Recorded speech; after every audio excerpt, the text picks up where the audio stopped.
They can bury the truth, but they can't kill the soul. Cut through the noise, get back to what matters.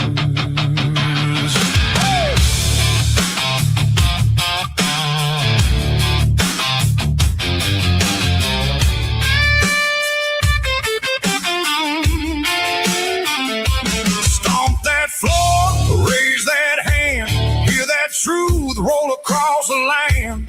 We've been bent, we've been bruised, still we stand with nothing to lose. It ain't easy, it ain't easy. The road is long and hard. We stand for our freedom right here in our own backyard. Yes, Patriot Mike, standing tall and free. Patriot Mike, for you and for me.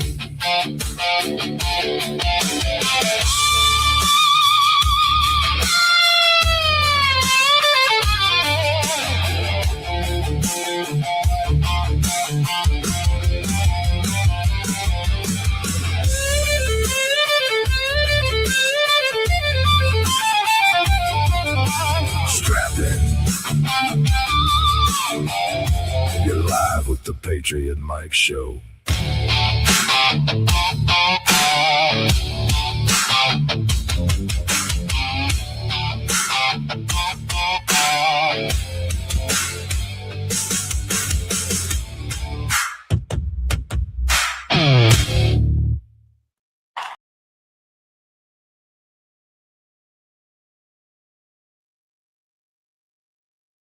President Trump is real asshole.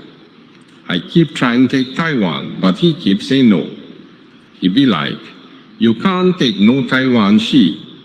And I like, why not, nigga? You took Venezuela and Iran and all that shit. And he be like, you take Taiwan, and I'm a tariff your fat Chinese ass shit. And that hurt feelings. Cause he also got big fat ass from eating McDonald's all day. But he only calling President Xi fat ass. He also keep calling me Kung Fu Panda. That shit ain't right, asshole. Anyway, enjoy Kung Pao chicken totally made of chicken, I promise.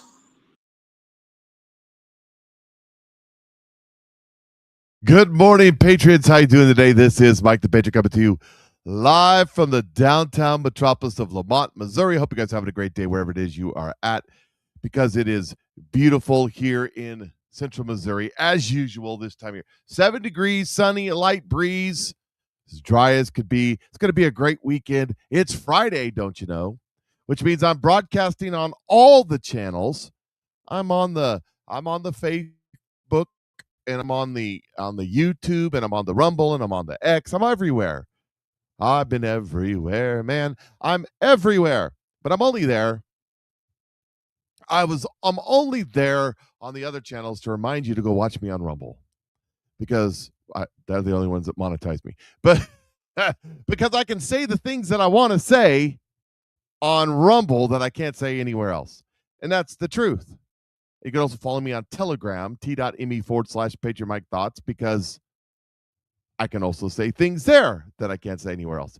I can't play the videos. I can't say the things because the Facebook will demonetize me, that they're already not monetizing me, and they'll suspend me and ground me and all the other wonderful stuff that Facebook does. Same thing over on YouTube.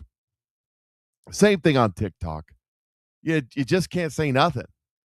I'm so sick and tired, to tell you the truth, having to use different words like unalived or SC instead of some of the other words that they use.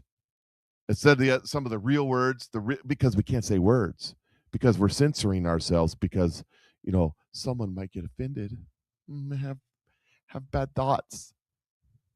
And, if you talk bad about the LBGTQRSTVWXYZ folks, they might have bad thoughts. And then what would you do? This is the day that the Lord has made, and I will rejoice and be glad in it, because God is absolutely good all the time, and all the time he is good. And the word of the day as presented by Marine in the Woods, which I had a second ago and now I don't have. There it is. I should know it by heart. Given by the Lord, presented by Marine in the Woods, is 2 Chronicles 7, 12 through 20. And that's the one that says, if my people, which are called by my name, shall humble themselves and pray and seek my face and turn from their wicked ways, then I will hear from heaven and I will forgive their sin and I will heal their land. That is this weekend, because this weekend is the 250th anniversary kickoff where we dedicate our nation back to God. They're going to do that Sunday, starting about 9 a.m. Eastern time and going all day. And it's a rededication to God of our nation. And I think it's an important day. So we'll see how that goes. We'll see what happens there. I think God's about to do some amazing, miraculous, life-changing things in the very near future. So keep that in mind. And then while we're doing that, I put together a little ad. If you want to get the link to I've been taking the Snow Slim now for several months. I've gone from 315 pounds to 265-ish, depending on the time of day. If you want to lose a few pounds, summertime's right around the corner. If you want to get into that bikini, or that you want to get into that Speedo, whatever, and look the part, you need yourself some Snow Slim. Spoon on the tongue, raspberry dark and sweet. Snow Slim in the jar, got me moving to the beat. Just a little drizzle, that's all you need. Rich and berry bold with a cheeky sweet D. Snow Slim. 1 spoonful of chocolate sauce that makes your pants fall off. Snow Slim. Sweet little spoonful. Snow Slim. 1 spoonful of chocolate sauce that makes your pants fall off. Snow Slim. Treat yourself, baby. Chocolate raspberry swirl. Smooth on every bite. Snow Slim in the moment. Make today feel right. Snow Slim. 1 spoonful of chocolate sauce that makes your pants fall off. Snow Slim. Sweet little spoonful. Snow Slim. 1 spoonful of chocolate sauce that makes your pants fall off. Snow Slim. Treat yourself, baby. What? So there you have it. 1 spoonful of the chocolate sauce that makes your pants fall off.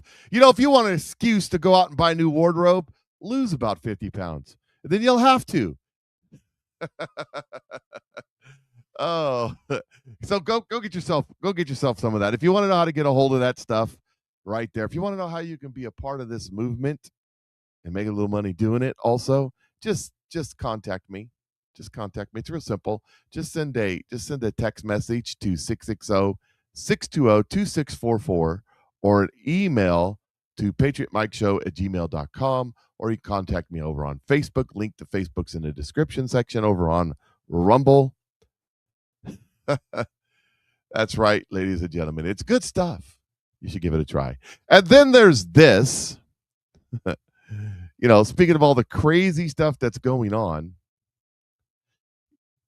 you always say that too good, but you need to go look up the definition of grifting. And Gavin Newsom's face is right there, right next to Marjorie Taylor Greene and Thomas Massey. Here we go. This is good stuff right here. Hello, are you with the LGBTQ BJJ? Let me shut this down. Slow this down just a little bit. Hello, are you with the LGBTQ BJJ class? Yes. When does it start? About 20 minutes. Okay, cool. Thank you. Why are you dressed like that? Oh, I'm trans, native. What is that? I was assigned white American at birth by my parents' bigoted doctor, but I identify as native. I'm trans indigenous. No one is going to roll around with a guy dressed like that, dude. Excuse me, bigot? I am not a dude. Don't dead feather me again. I am walking tomahawk. from the trans nation. You're mocking trans people. How? They're mocking women. So can I go? Because you're like blocking the door, like you're not going to let me in. No, you can't go in like that. Why? And you don't even have the right mask. Why do I need a mask? It helps stop the spread. We're literally rolling around on the ground with each other, sweaty. What is a mask going to do? It's required for the class, and you can't go in like that. Why? Why do we need a mask? We're literally rolling around.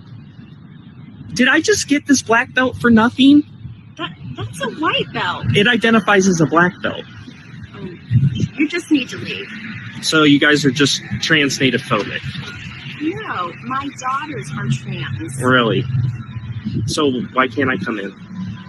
Because you're mocking trans people. We're all just pretenders. Is it because I'm a Native American lesbian? Be honest. My daughters are lesbians. Your daughters are dudes that like women. They're straight guys. Just leave.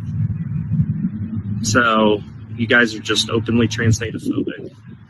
Only certain pretenders can come to the class. I'm calling the police. Well, I'm calling the police too, since you misindiginated and dead feathered me. How about that? Fine. Fine. I'm calling the police. Fine. Fine. Call them. And then I'll call them, and you'll probably do 5 years for dead feathering someone. That's a hate crime. I can stand here all day. So just say you're transphobic and I'll leave. Just leave. Just say it. Just leave. All right. Well, I will be filing a report for a hate crime. Fine. All right. Bye, bigot. He's a trans native lesbian with a black belt or the white belt that identifies as black. I mean, this is where we are at with all this lunacy anyways. You gotta love it. Just makes you wonder what's going on. And then also you got LA with Pratt out there coming up with some of the best ads. I mean, he's just ripping it to pieces.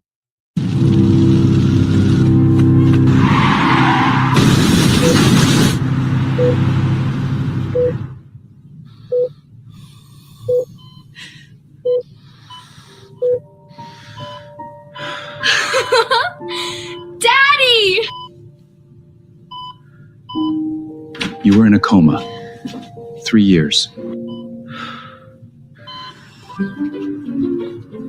MacArthur Park, right? Where are all the needles and homeless people? The mayor fixed it. Wait, isn't this downtown? Where are all the tents? The piss and the shit and the criminal drug addicts? The mayor fixed it. They rebuilt the Palisades? How? The mayor fixed it. Wow. Karen Bass really turned the city around. Karen Bass isn't the mayor anymore, honey. Who's the mayor? Spencer Pratt.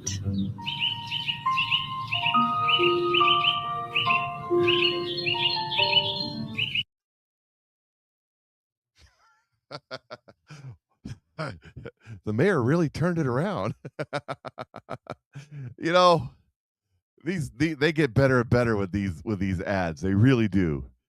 And not to be outdone, we all know that Gavin Newsom thinks he's going to be running for president. He's not. I mean, he's going to try, but he's not. Babylon Beeb reporting tomorrow's news today in the form of satire. Eyeing 2028 presidential bid, Gavin Newsom distanced himself from Gavin Newsom, Sacramento, California. The next race for the White House already showing signs of being in full swing as eyeing a potential 2028 presidential bid, California Governor Gavin Newsom took steps to distance himself from California Governor Gavin Newsom. Recognizing the polarizing effect Gavin Newsom's liberal policies could have on voters across the country, led Gavin Newsom to publicly disavow many of the incentives Gavin Newsom implemented in the Golden State. Let me be clear, he says. I cannot in good conscience condone my leadership of California, Newsom told reporters in a brief speech outside the state capitol. Some of the decisions I made as governor do not reflect the way I believe things should be done. In fact, if the day comes when I choose to seek higher office, I will make it a point to prevent people like me from taking these harmful policies I put in place and expanding them on a national scale. Someone has to stand in the gap to protect this country from people like Gavin Newsom, and I'm that someone. When asked to identify the greatest threat America faces today, Newsom was quick to point a finger at Gavin Newsom. Look, I can't keep getting away with this, which is why I'm on a mission to stop me, he explained. Just look at what Gavin Newsom has done to California. Is that what you want for the entire country to be like? Of course not. It's time for people of this country to reject the destructive ideas of Gavin Newsom by electing someone like me, Gavin Newsom. At publishing time, Gavin Newsom had issued a public challenge to debate Gavin Newsom on the impact of his leadership has had on California. I'm sure I am legion for we are many, so it's probably perfectly fine. I'm just saying. I'm just saying it's fine. It's good. Still problem. Nothing to worry about here. Move along, folks. Move Very along. different Because we all know that that Gavin Newsom is definitely not running for president. I mean, he will run, but he won't get anywhere. Newsom needs a, well, Marine. Sure. No, there's so many things I could say to that I'm just not going to say. This is on Facebook today. So then there's this story right here. Here's a breaking story about Gavin Newsom's former chief of staff, because Gavin Newsom's going to run against Gavin Newsom's to stop Gavin Newsom's from his chief of staff doing stuff like this. In which Williamson partnered with two other co-conspirators to siphon $10,000 a month out of a dormant campaign fund for Javier Becerra. It was Javier Becerra for State Superintendent 2030. So there was a dormant fund, and Williamson's attorney in a news conference after court said to us journalists, this was a matter of my client being a good friend. He said McCluskey had taken a job in Washington, D.C. with Becerra, as Becerra was the Health and Human Services Secretary under President Biden at the time, and was not making enough money to support his family back in California. So McCluskey told Williamson, look, I need some extra money. So at that point, Williamson's attorney said they devised the scheme to give $10,000 from this fund to McCluskey's wife. Now, Williamson's attorney, McGregor Scott, he was a former federal prosecutor here in the Eastern District of California. He said $2,500 per month of that $10,000 came out of Williamson's own pocket, that she was kind of uncomfortable with the arrangement, but she did it to help a friend. Now, McGregor Scott, her attorney, also said that McCluskey had told Williamson, hey, I cleared it with Becerra. He's all good with this. I asked if there's documentation of that reassurance, if McCluskey had texted it or something to Williamson. And he said in discovery, it's not public record, but in discovery, there are electronic records of McCluskey telling Williamson Becerra okayed this. So my next step after this live shot here, I'm going to reach out to the Becerra campaign and see his answer to this. He has denied up to this point, knowing that $10,000 a month was being siphoned out of this campaign. So there are some questions I have to ask in my due diligence here before we bring you more reporting later on today. In terms of her sentencing, Williamson could face, her attorney says, likely 2.5 to 3 years. The sentencing will come later in several months. It's currently set for July 9th, but her attorney says it's likely going to happen closer to September and October. And Walt, I should add, there is a question that I'll explore later today on ABC 10 News about the timing of this. So Gavin Newsom's chief of staff is caught up in a scandal where he was just helping a poor friend by channeling money from a campaign fund to his poor friend, a tone of $10,000 a month, so they can get by in D.C. I mean, struggle. It's a struggle in D.C.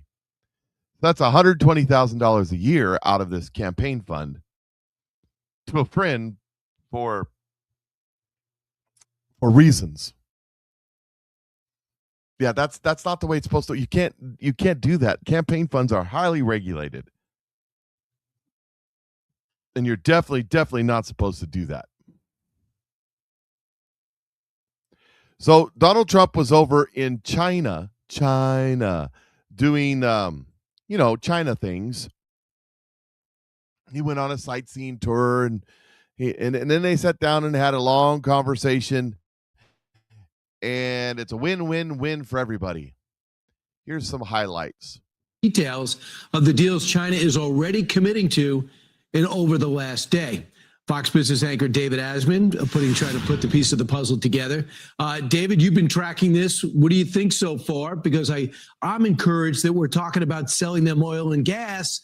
And I spoke to the senator from Alaska yesterday, and he was telling me that they're looking to explore Alaska, which is a much shorter distance than the Strait of Hormuz.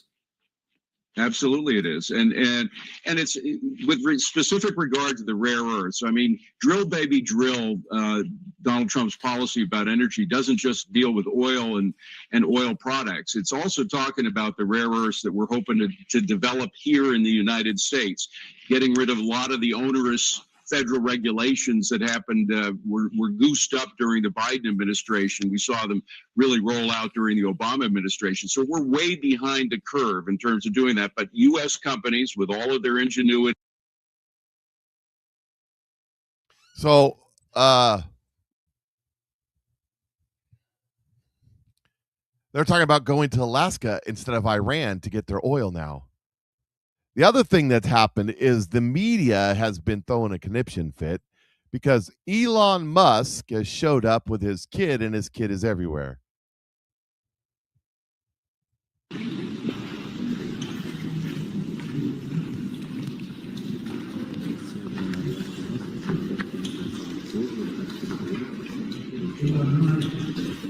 You know, they're mad because they took a picture of the world leaders. And there's Elon with his kid on his shoulder. How disrespectful. You know, could you imagine being this kid? Your dad's arguably the richest man in the world, or second or third place, depending on the day, how much the stock market has changed. And you travel on Air Force One to China to for whatever reason. And you're hanging out in the ritzy Ritz people, all the world leaders, slapping high fives and fist bumps with Marco Rubio and Pete Hegseth and Xi Jinping and the rest. And here you are, this kid. I mean, think of the life this kid's growing up into. I think it's crazy. But it is what it is. Yeah, silver's tanking. It's not that. It's going down, it's going up, it's going down, it's going up. You can't just say silver's tanking, Julie. You got to say the stock market's down. SP 500 is down 82. NASDAQ's down 417. Dow Jones Industrial Average is down 452. Gold's down 154. Oil's up 103. And that's because we're probably going to war again tonight. They're going to bomb the snot out of Iran again tonight. And let's see. Oh, I hit the wrong button. I hate it when that happens. Here's a little more. Here's a little bit more from Fox, just detailing some of the stuff we got. When President Trump came here 9 years ago, he was given a personal tour of the Forbidden City by President Xi. You may not think that's not a big deal, but in China it is. And earlier today, President Xi gave him a personal tour of the Temple of Heaven, which is a revered site here in Beijing, China, one of its most famous. It's on the southern end of Tiananmen Square, a few miles from where we're sitting right now. And that was a first as well. And the reason you point this out is because the respect that Xi is trying to show President Trump is coming with the expectation that President Trump will in turn show the respect that President Xi expects in this relationship that he wants to see as a win-win. Right. We can do it together. It's basically what he's saying. And the other thing from that statement that the Chinese Foreign Ministry put out, Brian, It said the following. He said, we need to find ways to get along well in the new era.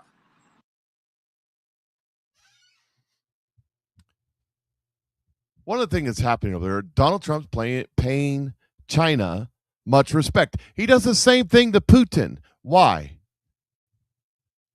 Because we're on the world stage talking with the other world powers. You treat them with respect, they treat you with respect, and then you get deals done. Like buying all their oil from the United States because we're an oil-rich nation, which will put money in our pockets. Here's an example of treating people right. Donald Trump knows how to treat people right. Raise a glass and propose a toast to the rich and enduring ties between the American and Chinese people. It's a very special relationship, and I want to thank you again. This has been an amazing period of time. Thank you, President Xi. 那么再一次感谢习主席，感谢这一美好的欢迎。那么今天晚上，我也想借此机会向您以及彭女士提出邀请，于9月24号邀请你们出访白宫。那我也希望，针对美国人民和中国人民之间深厚的以及持久的友谊，我提议我们进行举杯。那么我们这两国关系是非常独特的一项关系。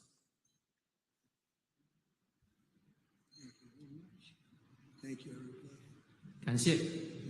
感谢。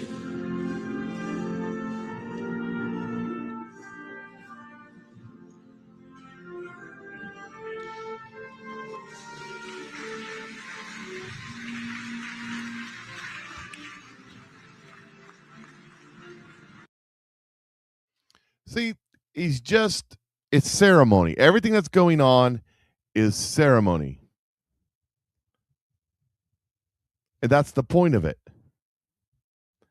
So here's some of the things that we got out of the negotiation with China, if they follow through.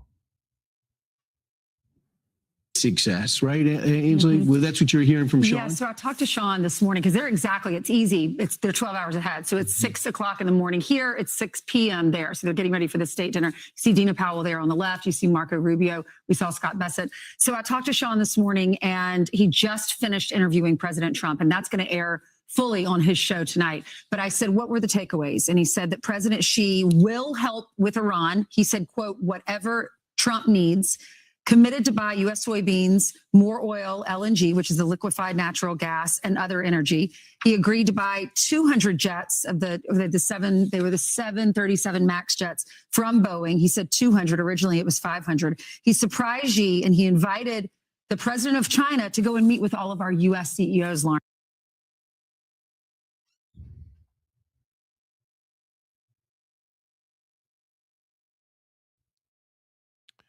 I bet you that was not the drink that Donald Trump. I bet it wasn't alcohol. It was probably some kind of juice, apple juice, something watered down. I don't know, but it probably wasn't alcohol because he's strict about not drinking. So the folks rating the channel right now, they were on the other day. They have a business. And they sell the meats. Basically, it's dried meats, right? Am I correct on that? If I remember correctly, yeah. I got your email. I got your email address, and I was set down to do it. And I've been so busy. I've been running around like a chicken with my head cut off the last 2 days. So, but I'll get there. I'll send you an email, and we'll get some of your products. We'll try them live on air. See how that goes. Anyways. They have a company, a ranch. It's up there. Where'd you say it was at? In Wyoming, someplace up in that neck of the woods. But anyways, you're more than welcome. Thanks for the raid. It's something that Rumble does to help. It helps content creators with help other content creators. I don't use Rumble Studio, so I don't do it. But people that use Rumble Studios can do it. So, and I appreciate it too, because it brings my content to people that haven't seen it. So, and it also has brought your content to my people, because now they know to look for you and see what your show's all about. All right, that's what this is. That's what goes on when you see these people do the rating thing. That's what it is about. It's a mutual support group, basically. All right, let's see. So another thing that happened is the media was several times there's been some run-in between the media and the security details and the Chinese, because they're pretty strict. The Chinese are pretty strict folks, if you know what I mean. Do you understand that we are in the motorcade with the president? So we are still so that the main concern now is that the security of our side do not allow you, sir, leave this. They are literally waiting. We gotta move. We gotta go, guys. Okay, no, we gotta go. We gotta go. Go. We gotta go. We gotta move. We gotta go. Let's go. We're going. Look at this. That is our head of We gotta go, guys. Let's go. He's right. We have to go. We gotta go. Go. We have to go. We are going. Unbelievable. U.S. press, we are going. Go. We are going. Rachel, make sure you're in this. So what was happening is the press was being held up. They're in the motorcade. The motorcade's getting ready to leave. Oh, it's fun. It's fun listening to the press gaggle have a conniption fit. It's always fun for me. Wouldn't have hurt my feelings if they got lost. It wouldn't have. I wouldn't have cared. So, but there's also little Deucey over on Fox. He's talking about it happened with the Secret Service too. But it's China. They're a totalitarian state. They're the real totalitarian state, not like us. Been some heated and physical clashes between the Secret Service and the Chinese police on basically at the back doors of these events, including one very physical standoff where a Secret Service officer was being prevented from taking his weapon in as part of the protective detail. But things have all been ironed out, and as far as we know, the schedule has not been changed because of that. Martha. Yeah, well, it's a tense meeting. I think that is that's pretty clear. Peter, thank you very much. So it's like I said, the Secret Service had a little tussle. Secret Service don't play. It don't matter what country we're in, unless they're failing to do their job at a campaign rally. But that's a whole other story. That's a whole other discussion. Here's Donald Trump. Let me see. Yeah, I'm going to skip that one for now. I've got that one somewhere else. Let's see. We'll get back to we'll interrupt the China moment. Maxine Waters, 87 years old, was questioned about term limits, and listen to what she said. And think, what? Some of these people are too old. But as a spry 87-year-old, I just saw you talk at the Working Families press conference. What do you say to people in my generation who think, okay, some of these leaders are too old and we need to do something about it? I usually don't do press conferences as I'm walking, but let me just say that the way that people should think about elected officials is, what do they do? What can you what can you give them credit for? What can you criticize them for? If you do what it takes to evaluate, then you can decide. Understood. So we shouldn't judge people based off their age, but rather what they do for the people. And effectiveness. Got it. So someone like President Trump, who's about to turn 80 years old, I mean, that's the president, kind of different than maybe someone serving in Congress. Don't ask me about Trump. You know what I think about it. Is that considered a little too old, though, an 80-year-old president? I mean, a lot of people had issues with Biden's age. What do you think? The President of the United States is destroying our democracy. He's made promises unkept. He's enriching himself and his family with cryptocurrency. He has lied to us, and even now, when he was talking about Iran, he said he didn't have time to think about what is going on with financing and financial services in the United States of America. And so this is a president who is absolutely committed to empowering himself and using the power of the executive, the highest executive of the land, the President of the United States of America. And the people are beginning to. Here, let me stop right there. I want to back that up just a little bit because I want to show you something. She almost said the quiet part out loud. Who is absolutely committed to empowering himself and using the power of the executive, the highest executive, committed to empowering himself and using the power of the executive, the highest executive of the land. You know, she's done this many times where she almost said the quiet part out loud. He's using the power of the executive stumble over the word, because what she was about to say, she was using the power of the executive office, which is the constitutional lawful power of the president of the United States. That's Maxine Waters, for those of you who don't know. Using the power of the president of the United States of America. Mind you, she's been in office, I don't know, 122 years, something like that. And Donald Trump's been in office now for 5 years and a month or two. One of them is a tyrant. One of them is not. So she's done this before. There was another time in a hearing, and if I thought about it, I'd have pulled the video up. But there's another time in a hearing where they were talking to the big oil. Someone was asking me, why is oil prices so high? She was talking to the big oil companies, and she was talking about some of the stuff that they were doing. And she said, this congressman, I'll tell you what this congressperson is going to do. This congressperson is going to take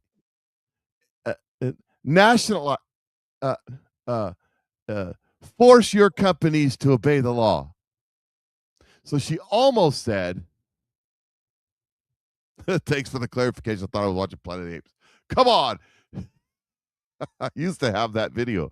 Damn you, dirty apes. I used to have that video up, but I don't have it set up anymore. But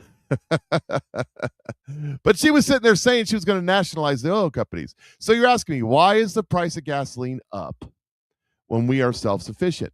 Well, first of all, government policy. You want to know why things cost the way they cost? Government policy. It's your government's fault. If it was left to capitalism, now mind you, in order to get to pure capitalism, you got to get rid of the income tax. You got to get rid of Social Security. Got to get rid of welfare. You got to get rid of all government subsidies to industry, to college, to persons. All of that has to go away because all of that skews the market.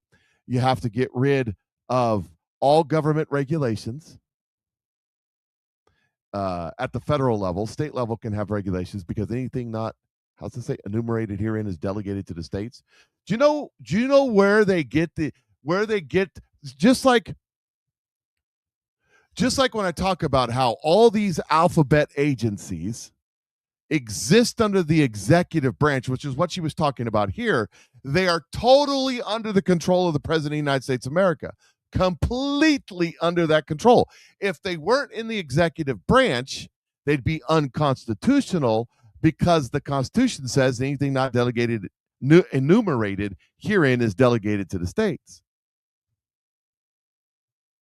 So like your EPA, for example, it's on an executive branch. The executive's in charge of it. So when Donald Trump says we need to change these things and the EPA says no, they're not listening to what the executive is telling them to do. So when Donald Trump does these things as the executive, it is executive power.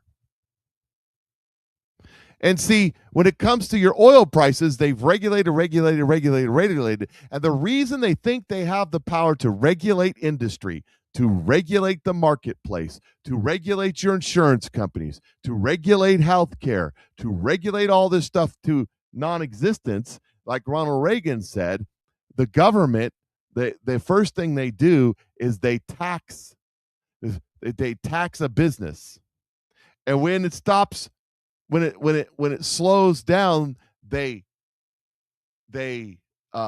regulate it, they tax it. When it slows down and stops, they subsidize it. That's what he said, and that's what they're doing, and it's a way of manipulation and control, picking winners and losers. And the reason that they think they can get away with it is it's all under the Commerce Clause the Interstate Commerce Clause and the Health and Welfare Clause in the Constitution. They put it all up. That's not what the founders intended at all with those statements, but with those articles in the Constitution, but that's what they've manipulated it in. So if you want gas prices, here's why gas prices are high. Because we're the number one producer of oil in the world. But we take all the West Texas crude that we get from fracking, and we have to ship it overseas to process it because we haven't been allowed to build refineries in this country since I've been alive. And there are no refineries in the United States of America that can process West Texas crude. So we have to ship all that oil overseas, have it processed, and sent back. That's one of the reasons why gas prices are so high. If we could build 100 new refineries in this country, gas prices would drop below $1. If we took all the taxes, that's the second reason. There's anywhere between 75 cents and $2 worth, in California it's $2 worth of taxes, state, local, and federal taxes on a gallon of gasoline built into the price. So you don't see it. That's the second reason why. And the third reason why is commodities trading. I think one of the things that we're going to have to do in this country, we're going to have to look at commodities trading, and we're going to have to get rid of it. The reason why you're looking at silver price tanking to 76 today from nearly 90 the other day is because people are shorting the market. Same thing with gold. Same thing with stocks and bonds. We need to look at these.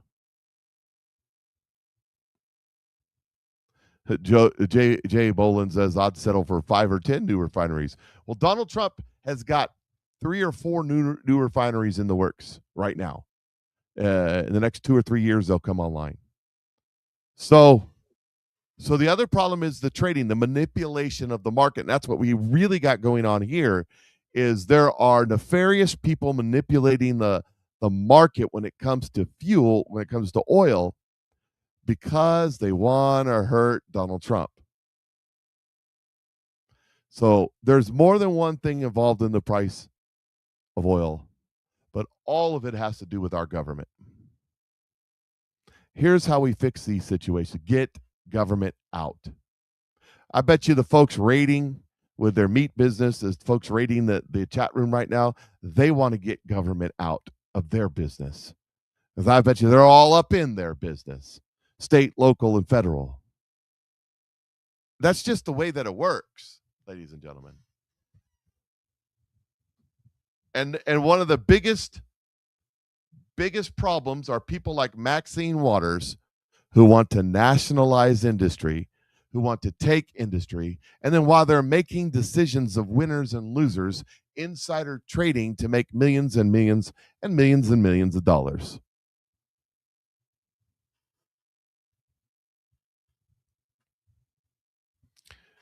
Carol says the oil billionaires are making billions more and excuses for prices we get.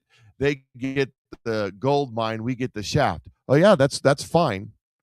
You know, everybody bitches when the price goes up and they make money, but nobody says a damn thing about how they lose their hindquarters when the price gets down to $40 a barrel, and it will.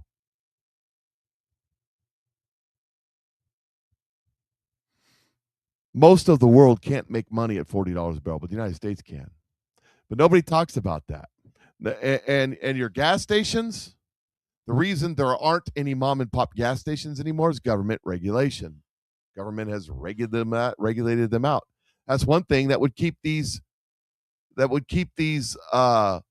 monopolies on gas honest, is if you had some independent gas stations, but you can't have independent gas stations because they can't afford the EPA regulations they put on everybody.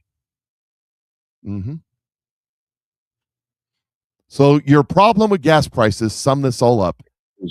So your problem with gas prices is government. Get the government out of the gas business. Your problem with healthcare prices is government. Your problem with food prices is government. Your problem with clothing prices is government. Your problem with cars costing $100,000 for a turd bag is government. You want to solve these problems, get government out of it.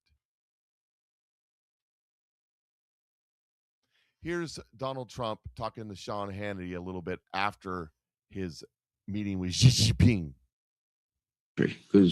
So I told him I'd love to see you buy oil from Texas and Louisiana, from the United States, Alaska.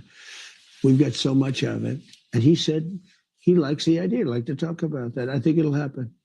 Yeah. That's a big deal. That's a big deal. I don't know. I think that would be a huge announcement. Look, they're doing it right now. They're sending Chinese ships up to buy oil. They do. So we're doing, and I don't like talking about it because then the fake news media says, Trump doesn't talk about the fact that somebody's paying 2.5 from, I had it down to $1.85 in Iowa a gallon. So now it's $4 and it's going to not be long. And as soon as the war ends, it's going to go down to lower than it was before. It's going to be very quick. I think he's right. I'm concerned, wondering. I know that there is a economic collapse coming. It has to happen. What goes up must come down. And that collapse is going to take out a lot of the infrastructure that has caused all the problems. And he's right. The gas prices will drop back down. Sometime between now and what he just said happening is the whole economy is going to adjust. It's going to correct. They call it a correction. Kim Clement said, don't trust the market, but watch 20,000. Here's a little bit more from that interview.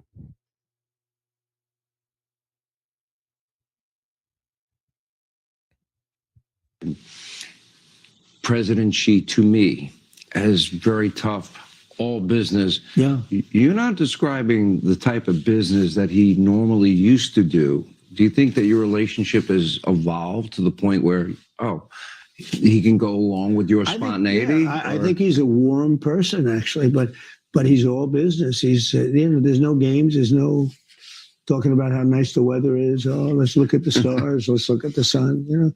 No, he's all business. And that's, I like that. I mean, that's a good thing. No games. I say it about him, and I could say it about some, not as complimentary, frankly, for the most part. But I say about him that if you went to Hollywood and you looked for a leader of China to play a role in a movie, central casting. He's central casting. You couldn't find a guy like him.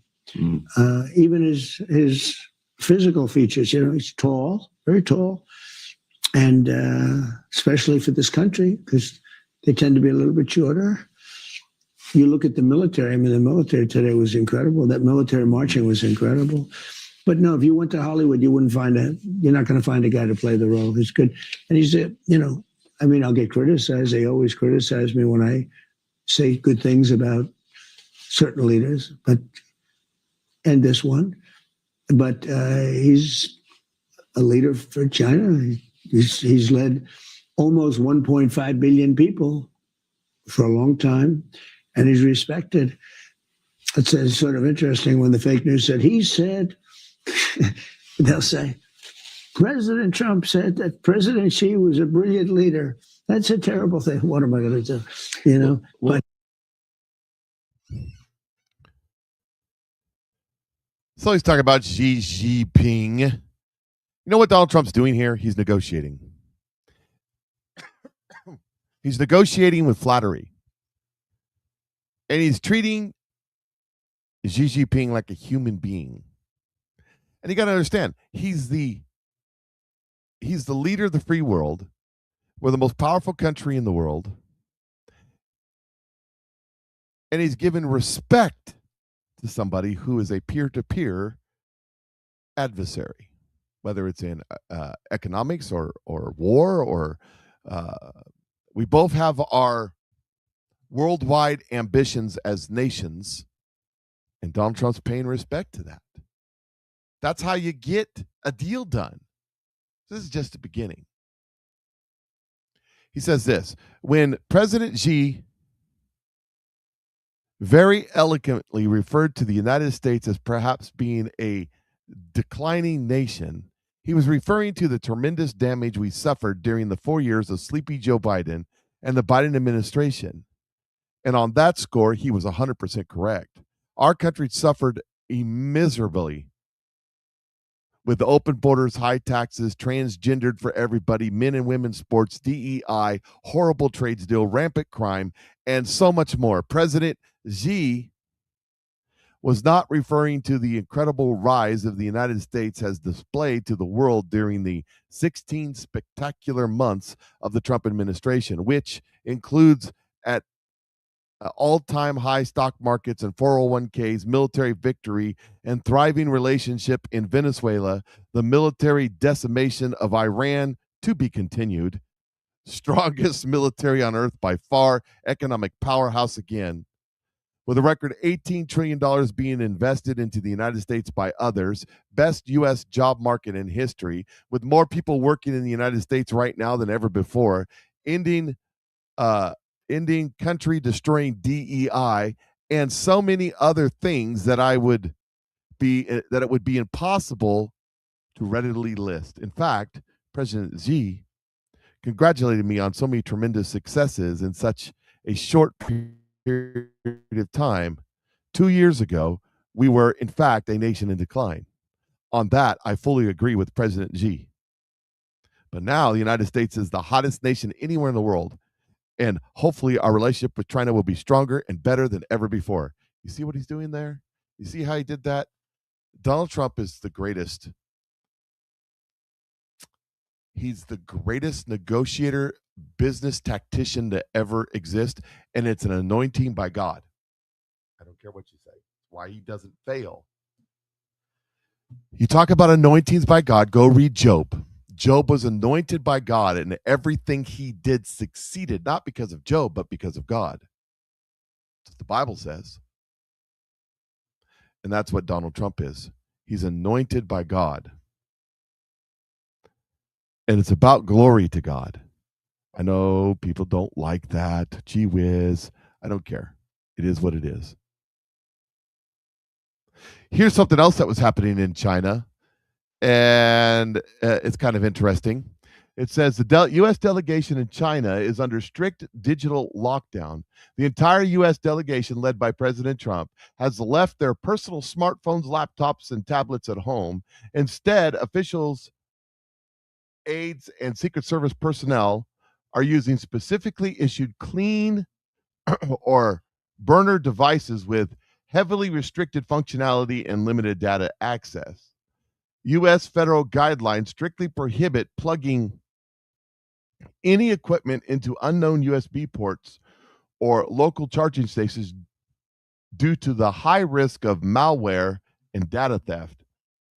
Only verified government chargers, and power banks are permitted.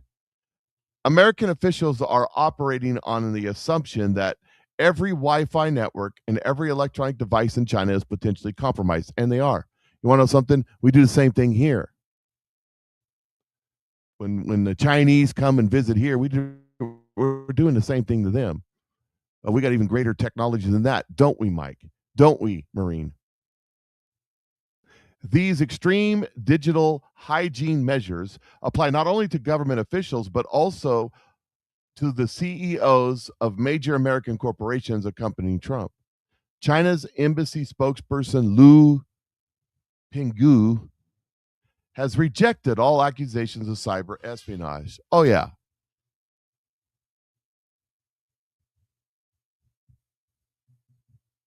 You know, what we have the ability to do is we could do it from an aircraft. We could do it from a ground. We could do it from man portable. We have devices that can access any of your electronic equipment, your television, your routers, your phones, your laptops, your computers. If it's an electronic equipment, they can access, they can forcibly access it and take any information they want off it and put any information they want on it from a distance without any passcodes or anything like that. We have that ability. So it's not just China doing this. We know the kind of things that can be done because we do the kind of things that can't be done. I'm just saying, we're just as guilty.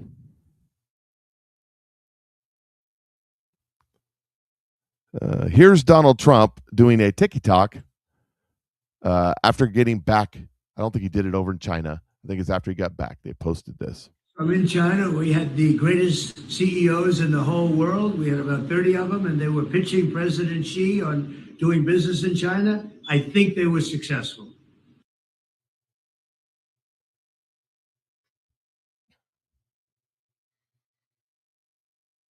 Yeah, there is that. He thinks they were successful. We'll see what happens. He's just going up on exactly, that's exactly what he says. We'll see what happens. We'll see what happens. Let's see. No, we'll get to that one in a minute. So here's what's going on. So China doesn't like Marco Rubio. So they went around about sort of way because now he's Secretary of State.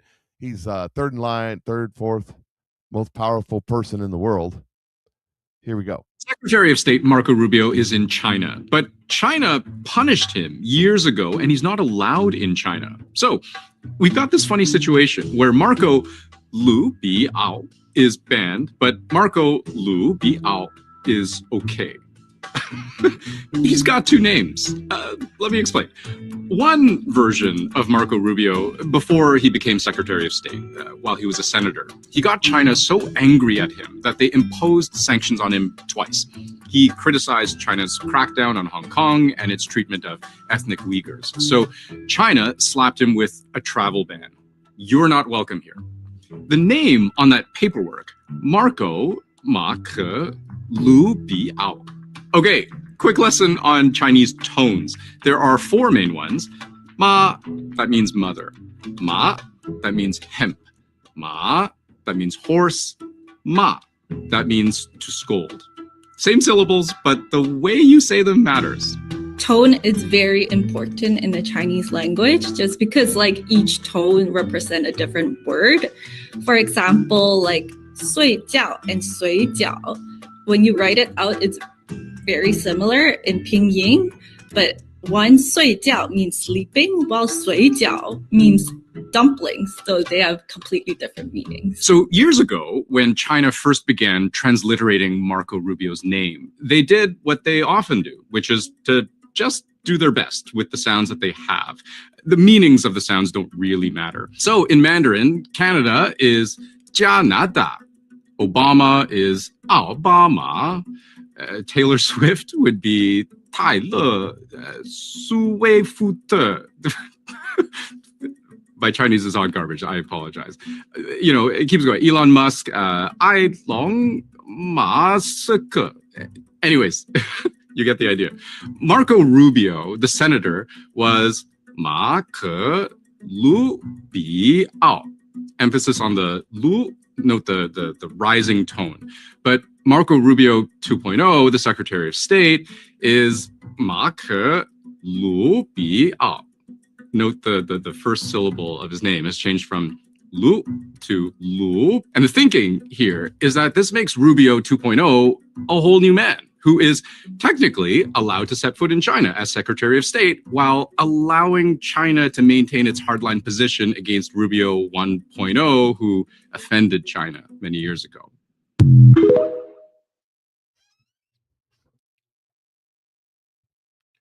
Carol, he says, why do I feel like Trump is running out of time to bring any permanent real changes to increase freedom and stop the ability for the government to control us, blah, blah, blah. Because you're leaning on your own understanding.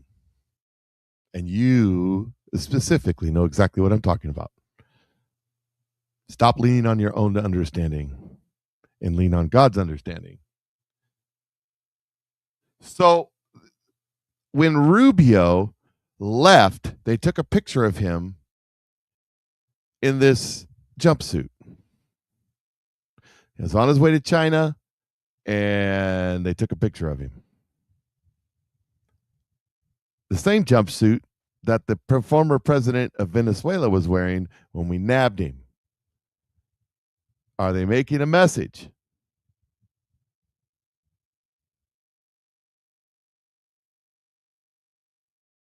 Interesting, right? Very, very interesting. to answer your question, we'll get back to the Rubio stuff. Just so I want you, Carol, this is for you. It's funny how this just lined up the way that it did. Just happened to be here. They tried dividing MAGA. They failed. They tried fake influencers. They failed. Assassinations. They failed. Impeachments. They failed. Indictments. They failed. Tried to convince everyone Trump wasn't delivering. Don't fall for it because it's failing. And now they're trying to unite the left. That will fail too. MAGA just won 26 out of 26 primaries yesterday. MAGA is not dying. MAGA is 10 times stronger than before. You see, Pratt out in LA is MAGA, or should I say MLGA. Make LA great again. Because this isn't a right or left thing.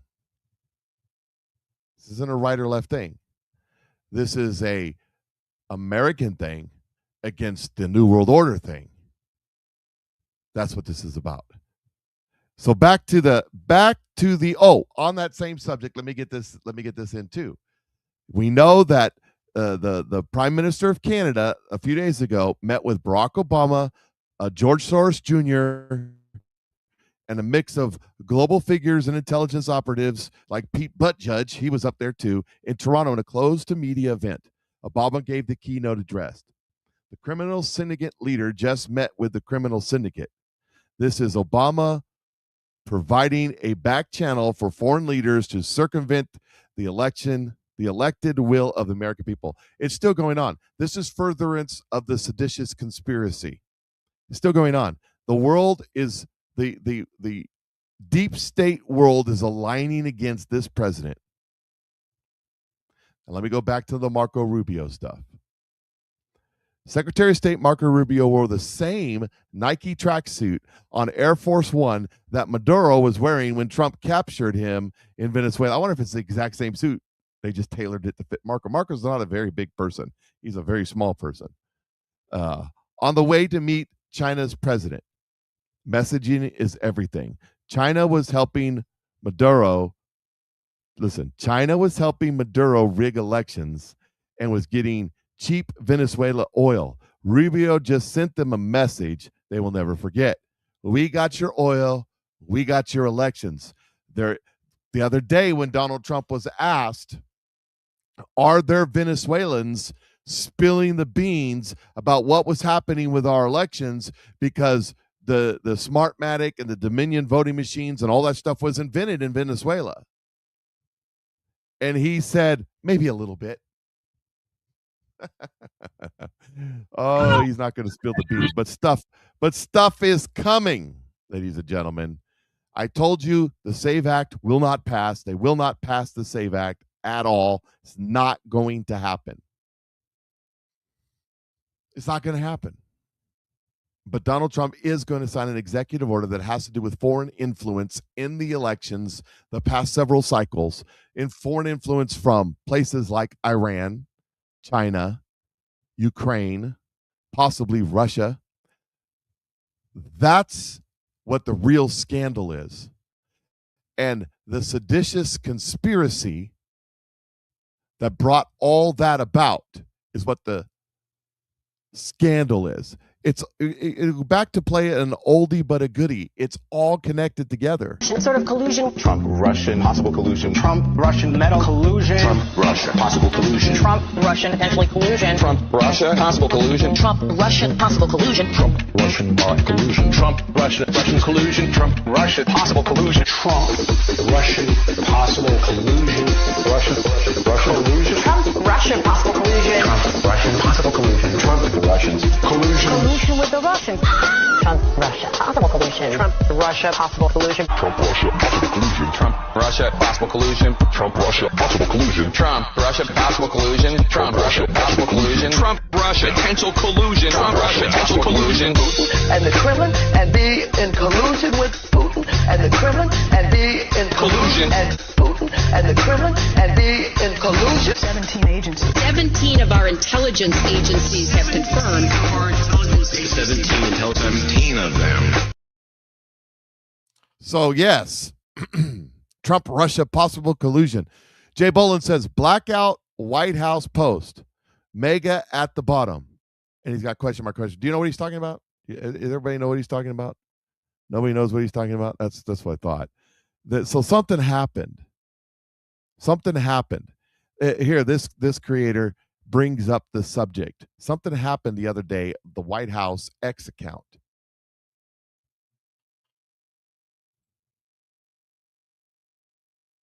Okay, I'm going to need some of y'all's help with this one.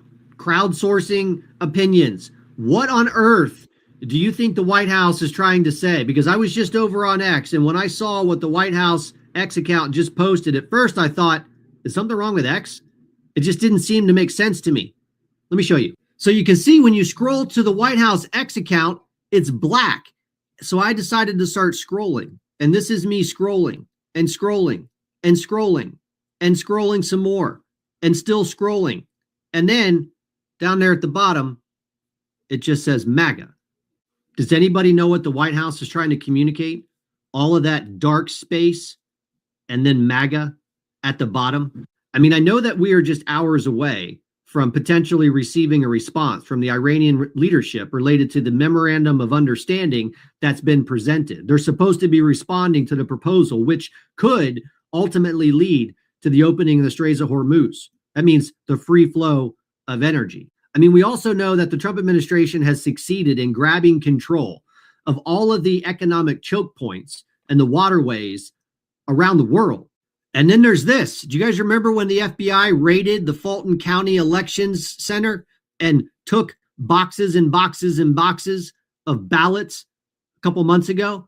And then basically the judge said, hold on, don't open those, because Fulton County was challenging the legitimacy of the warrant that the judge issued. Well, the judge just issued a response and said, yeah, you can go ahead and look at those, FBI.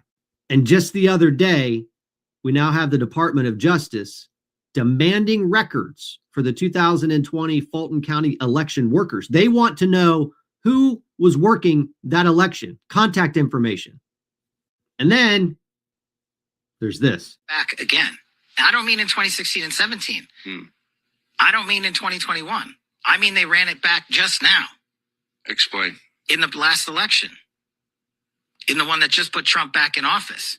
They ran the same playbook of getting regurgitated, bogus information, funded by political operatives, seeded into the intelligence community, and that's what we figured out and unlocked. Does that White House X account post indicate that we're moving into a new phase? Maybe a dark MAGA phase? You know, all the things that were done over the last several years of Trump, all the coordinated efforts.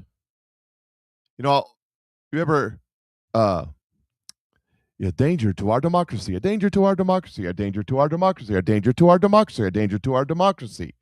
And when I present that to politicians and insiders in media, they say, oh yeah, that was Sinclair Broadcasting. I'm like, no, that was Sinclair Broadcasting on that one. But what about the Trump, Russia, possible collusion? Trump, Russia, possible collusion. What about this one? Into inciting an insurrection, which he did. They said he participated in an erection, and I have to, an insurrection, sorry. If they believe Donald John Trump incited the erection. Let's talk about the fact that President Trump incited an erection. And maybe that too. Who has been impeached for inciting the insurrection at the U.S. Capitol. We understand that the former insurrection, and I have to say, I got up at 5 this morning to do Casey Hunt's show, and I'm exhausted. So, yeah, you can talk about that too, I guess. Maybe we should talk about that too. The president incited an insurrection. Maybe we should talk about the fact that the former president was... You know, an insurrection erection. Although I don't think that was a conspiracy as much as it was God telling you who these people really are and what they really think about. There's a reason why there's a multi-million-dollar slut fund in Congress. So what's going to happen? What does that mean? I don't know. I really don't know what maybe it was just a TikTok error or X error, or maybe it was just a problem. Maybe something didn't work. Mustang says, or excuse me, Mike says, Cuba is already happening. Yep, J6 is coming out. We got some information on J6. There's been a court order to release the body cam footage from Michael Fanone. If you don't remember who that was that tattooed, freaked Antifa type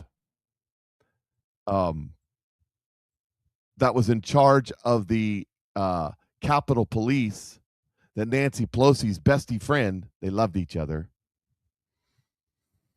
They never would release his body cam footage. They'd release other people's body cam footage, but not his. By the way, Ray Epps' defamation lawsuit against Fox, somebody's mentioned him in the comments, has been dismissed by the judge. Here's some more on, well, I'm not going to play it. 7 minutes long. Now I'm going to play. No, I'm not. Yes, I am. Here we go. I kind of love the fact that Marco Rubio is there on the plane with him, and he was dressed in the tracksuit. But the best part about Rubio is actually that Rubio is sanctioned by the Chinese. So in 2020, Rubio was on the right side of the Hong Kong issue. He supported the Hong Kongers. He's been consistently one of the most critical of the Chinese Communist Party. That's good. And along with Ted Cruz, he was sanctioned. So he's not allowed to go to China.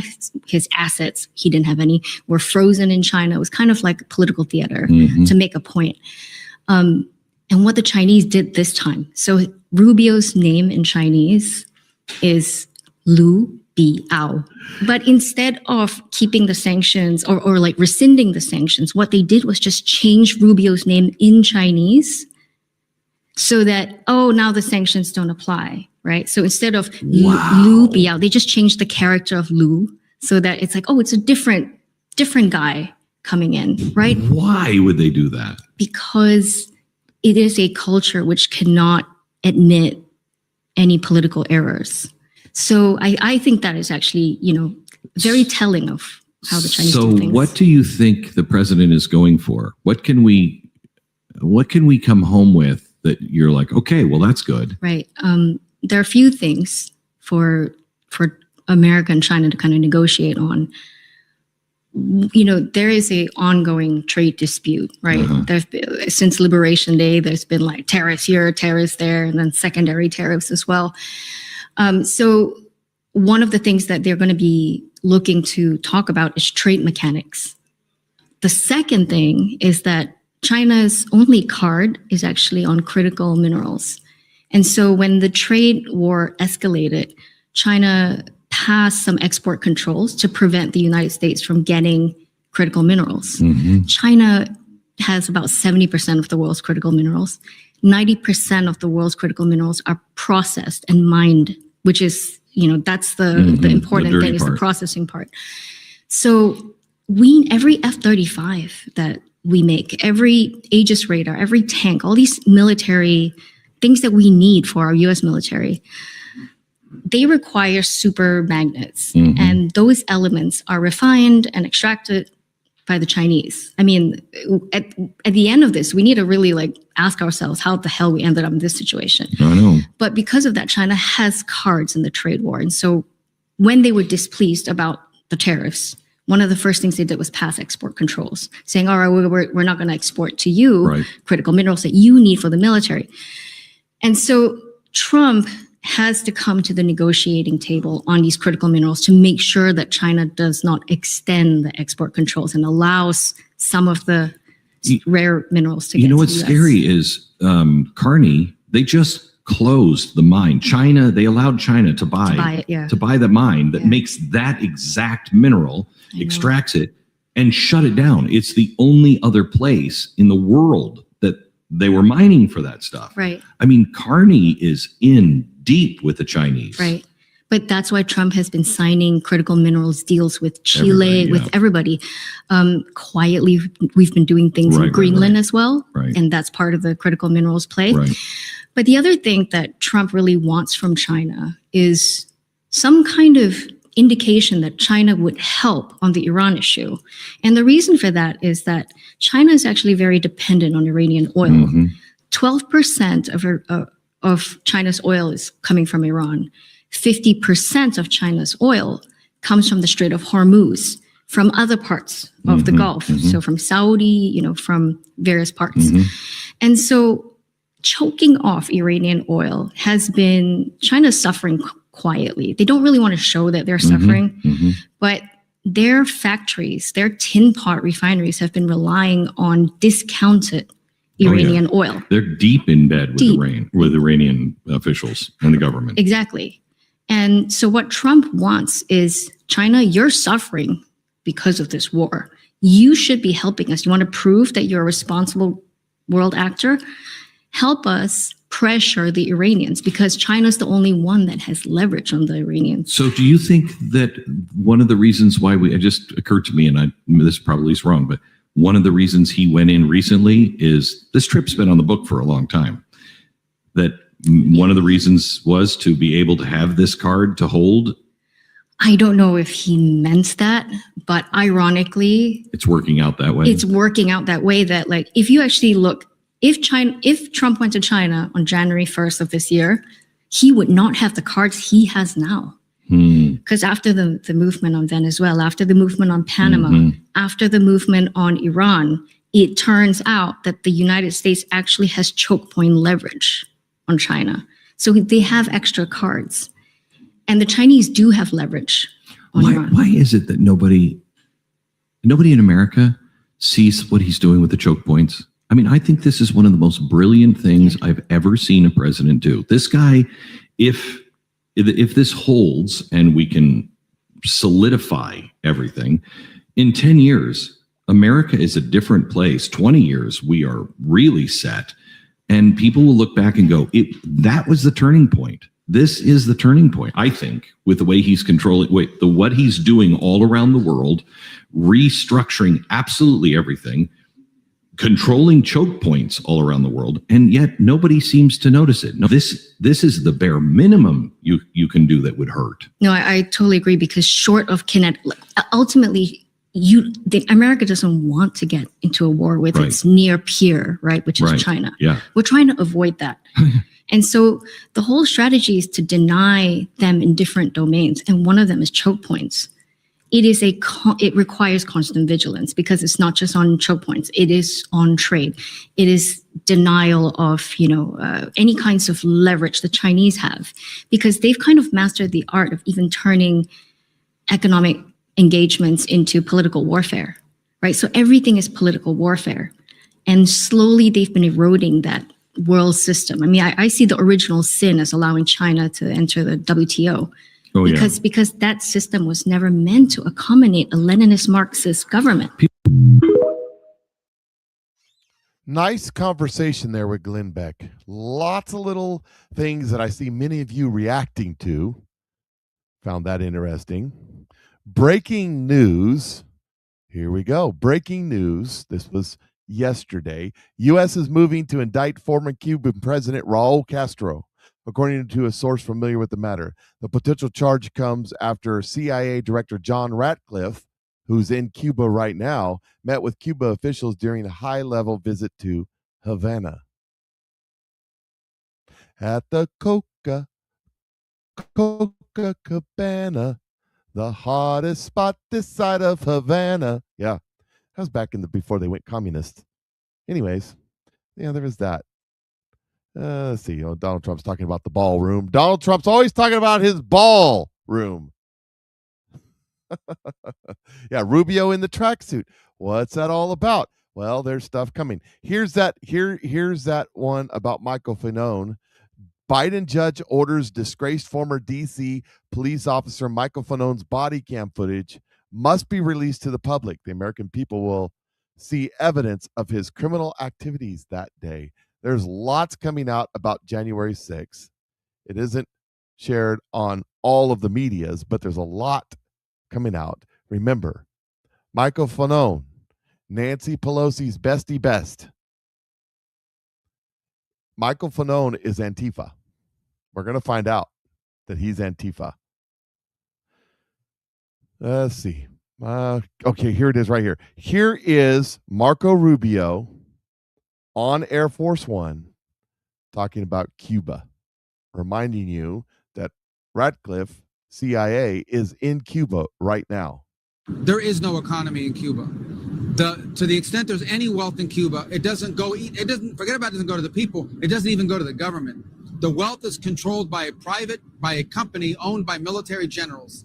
They take all the money. They're sitting on billions of dollars. Okay, this is a country where people are literally now eating garbage from the streets, but they have a company that controls all of the money making there that's sitting on $15-16 billion. So it's a broken, non-functional economy, and it's impossible to change it. I wish it were different, but I believe, it's my personal opinion, you cannot change the economic trajectory of Cuba as long as the people who are in charge of it now are in charge of it. That's what's going to have to change, because these people are proven incapable. I hope I'm wrong. We'll give them a chance, but I don't think it's going to happen. I don't think we're going to be able to change the trajectory of Cuba as long as these people are in charge in that regime. These people are not in charge. I mean, I can envision American wealth and companies. It could become the destination. The one.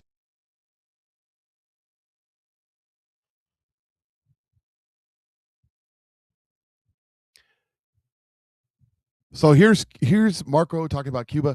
Could you imagine? You got to go back. You got to go back to the 40s, the 30s, the 40s and 50s. Cuba was a tropical paradise. Tourism was their number one deal. All the Art Deco buildings that are rotting in Cuba right now were built back in those days. That's where the jet setters, the Hollywood types, they would go to Cuba to party. It could be that way again.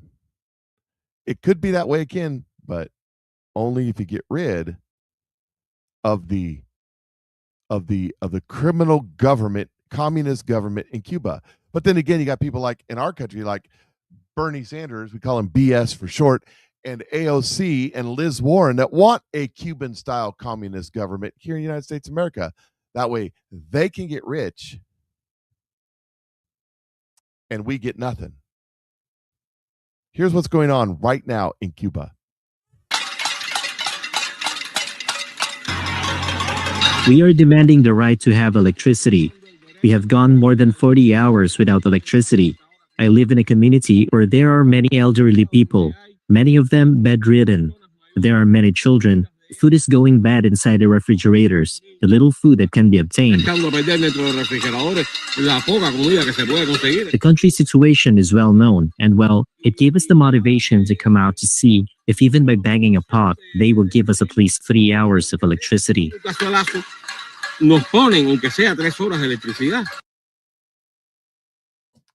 They're banging pots to get an hour or so of electricity in Cuba. Just consider that for a minute.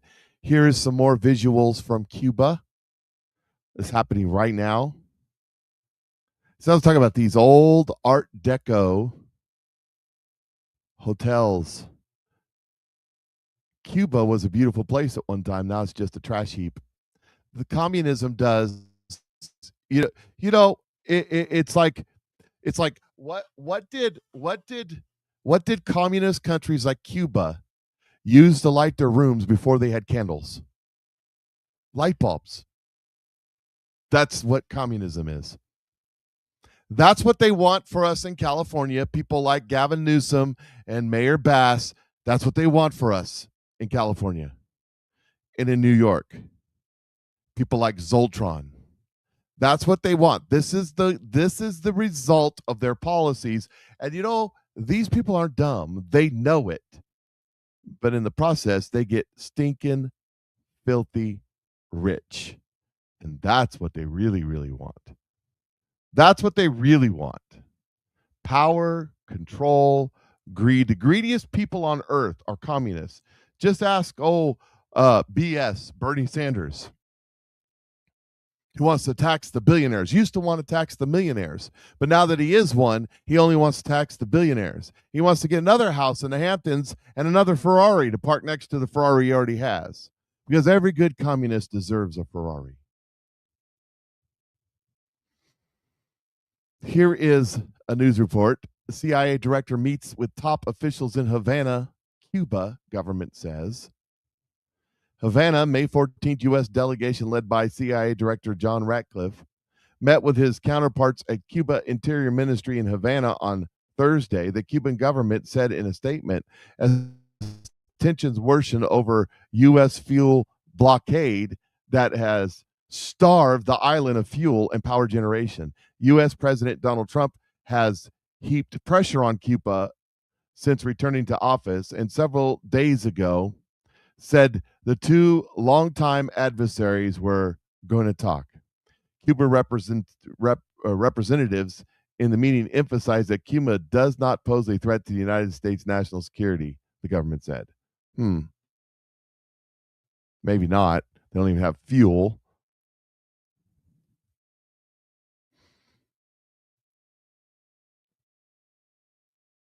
Yeah, right here. This is the one I wanted.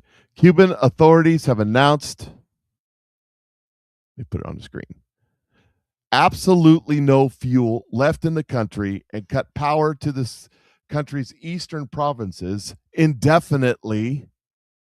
Are you prepared? Havana has been under continuous blackout for the last 24 hours. Although authorities claim that they are rationing power, new protests have been recorded in Cuba as Cuba authorities describe the situation as critical. Are you prepared?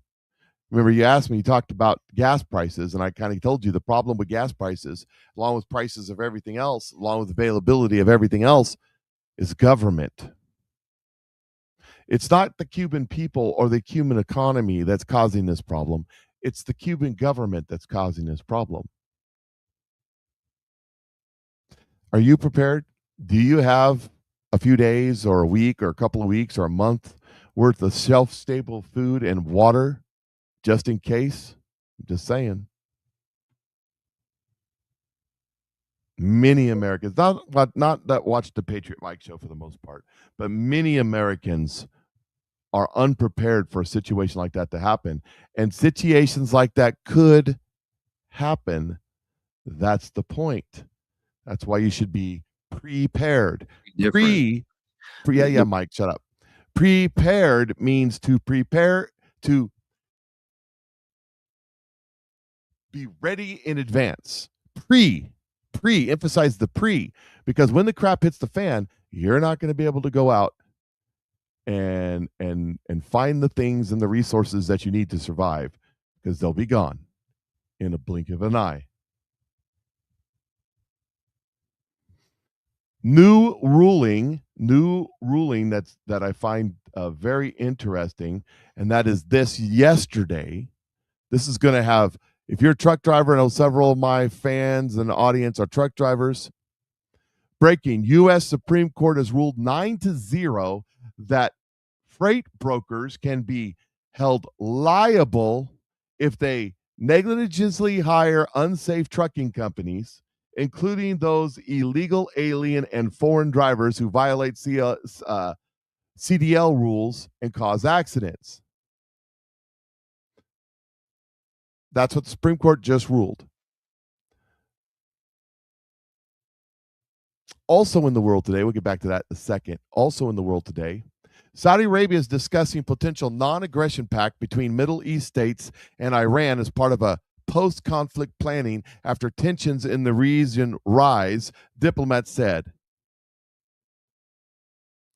Riyadh is looking at the 1970s Helsinki Accords as a model. Now, let me point something out to you. Saudi Arabia, for the last week, Saudi Arabia and the UAE have been bombing the snot of Iran. We're in a ceasefire between the United States, Israel, and Iran. But Saudi Arabia, and I bet you they're coordinating with the United States, hitting the targets the United States want to hit. What do you think? I bet you the United States is paying for the fuel and giving them bombs. What do you think? Oh, yeah.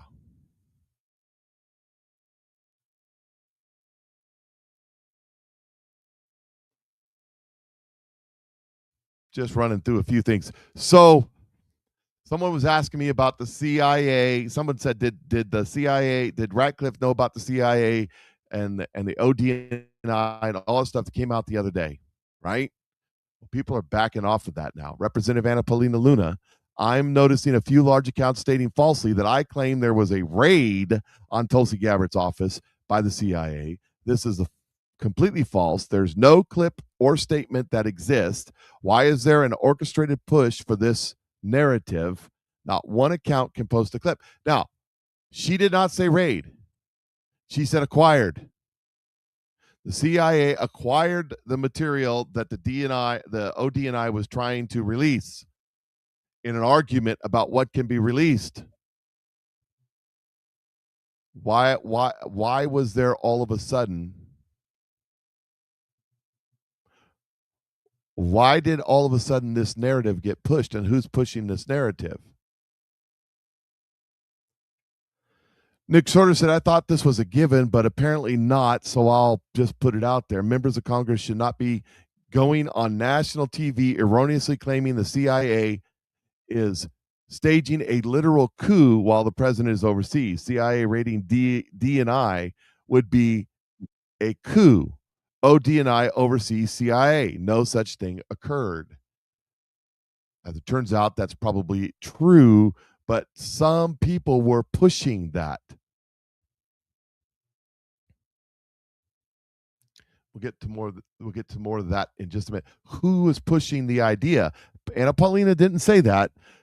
It's bad enough that there's a fight between one side and the other side on these documents that have to do with MK Ultra.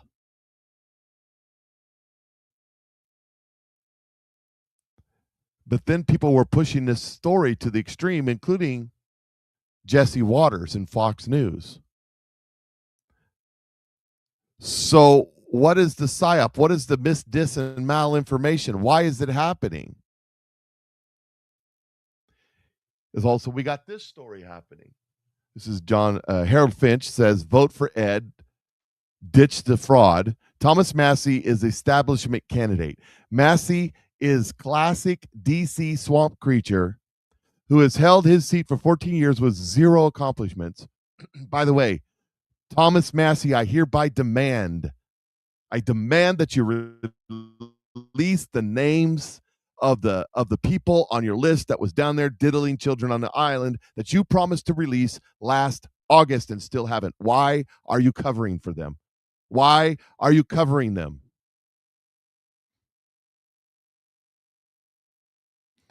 Ed Garland has never served in public. He's the one running against him. He only served America as a U.S. Navy SEAL commander. So vote for that guy, they're saying. I can't vote for him. Tuesday is the race. We'll find out. This says, tell me again how conservative Massie is. Ro Khanna, liberal, communist, fascist extraordinaire, and not a very bright feller. Thomas Massie is a man of character. He is the type of congressman our founders envisioned. I hope his constituents will see the courage, independence, and sincere love of country he brings to the job. It's the same kind of stuff that the lefties like Ro Khanna used to say about John McCain, Mr. No Name. Someone had to fill that spot. Same one. Ro Khanna says the worst Democrats are openly begging people to vote for Massie. At this point, a vote for Massie is a vote for the likes of Hakeem Jeffries. Laughing my face off, even Massie's own people realize how bad he looks. It says, Ro, appreciate you. You're not helping. Delete this and please stay in the background. Yeah, yep. It says Thomas Massie accused 4 innocent people of being pedophiles. He did do that. Do you remember? He went on the House floor and named names. It turned out that it was not true. And the Congressional House floor never apologized. Thomas Massie allegedly abused a woman and bribed her into silence. That man has no character, and neither do you, talking to Ro Khanna. A Republican being lauded by the New York Times. New York Times says, he's one of the dying breed in Congress. America needs him now more than ever. It's like a Jew being lauded by the Stormfront. It tells you that the lauded person is unfaithful to the allegiance he claims.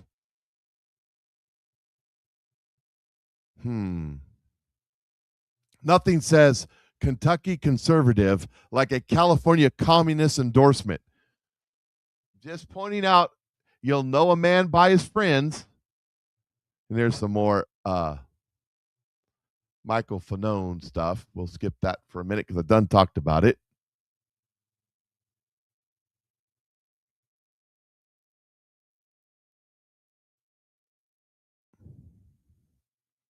Let's see what else we got. Oh, let's see. Yeah, here's some more on the CDL stuff. It says this is going to destroy every single Indian-run trucking company in America. No one will hire them because they will get sued into negative zone when the next Mohammed Sai plows into a kindergarten and kills a bunch of children. Got what I voted for again. Says this decision is consistent with the 2020 opinion issued by the Ninth Circuit, which held that state law claims against freight brokers for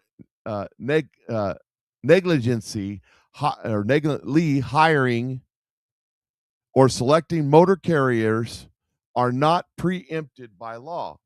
Today's SCOTUS decision will resolve a split amongst various circuit courts on this particular issue, and that's the 9-0.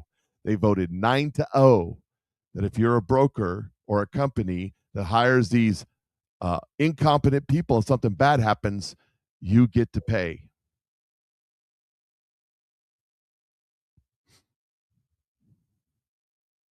It says Justice Barrett delivered the opinion of the court.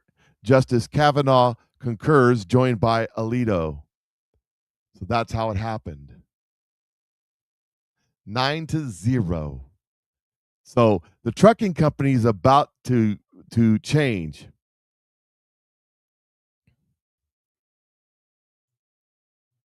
And you know what else we'll do? It'll put most or all of the fraudulent, illegal, foreign operated, dangerous shipping freight companies out of business, and it will give the business a new life to on the up and up U.S. companies and drivers and make America's roads safer. That's right. If you're in the trucking business and you're a straight up legit truck driver, a pro, a professional, does everything by the book, does it right every time, all the time, this is good for you. This is going to help you get paid. And I'm for it.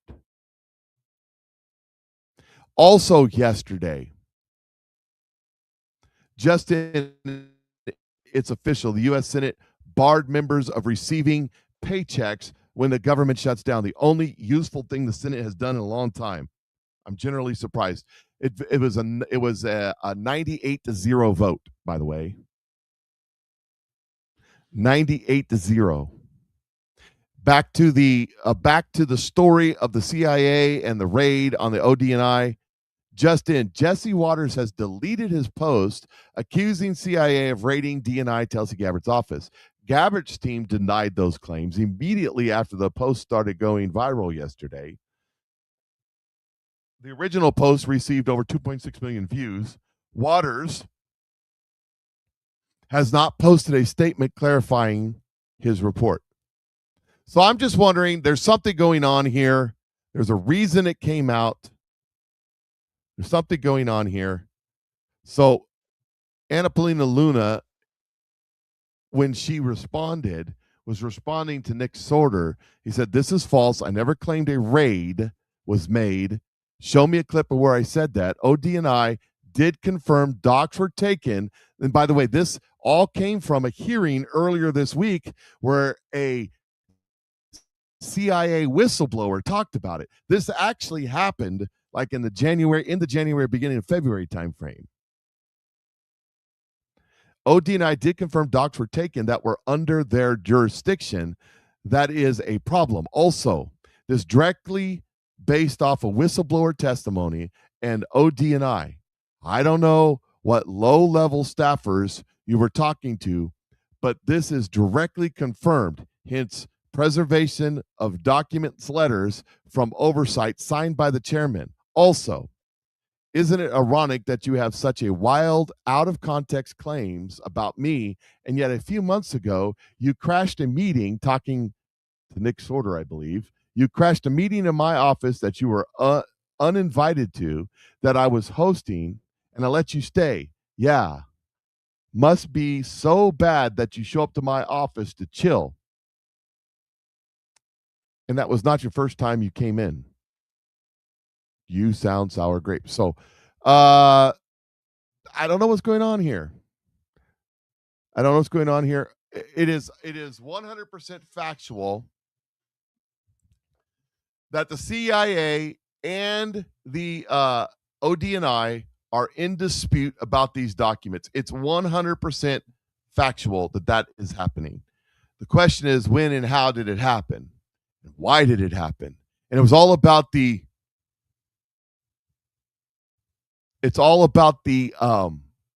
MK Ultra, which makes it even more fishy. So there's a lot there, a lot going on. But you can't believe everything you see on the internet. Sometimes stuff on the internet ain't entirely accurate. Kind of like Fat JD.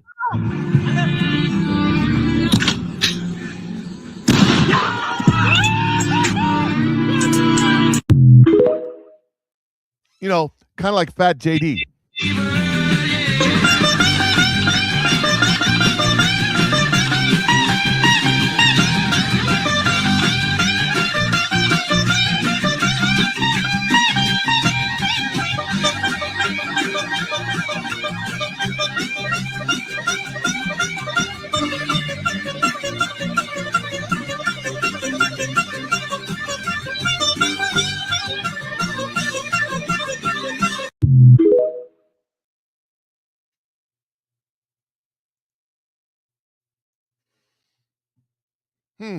Interesting.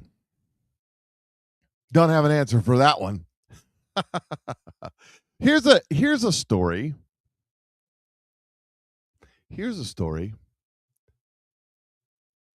Gateway Pundit reporting. New evidence shows Biden FBI set a trap to close on Trump the moment he leaves office.